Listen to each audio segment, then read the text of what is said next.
Today I'd like to tell you about This Is How You Lose Her by Junot Diaz. This is a collection of linked short stories by the Pulitzer Prize-winning author of The Brief Wondrous Life of Oscar Wilde.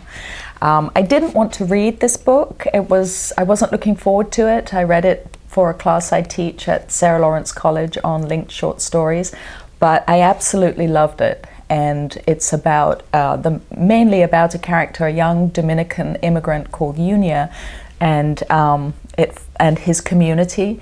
And I listened to the audio version, which I think was a large part of why I enjoyed it so much. It's read by the author himself. He's a very good reader. It's at times quite hypnotic, and I laughed out loud many times as I was walking along. And one thing that's interesting about this is that there is a video interview on YouTube with Junot Diaz and Bill Moyers, which is fascinating, and it talks about how the story of America is really being rewritten.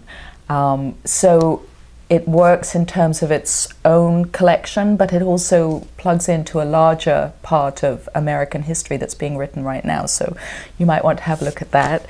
And then I went to see what other people thought about it, and most of the reviews on Bookish were positive. Some are just really effusive. People love this book. So I was curious about the people who didn't.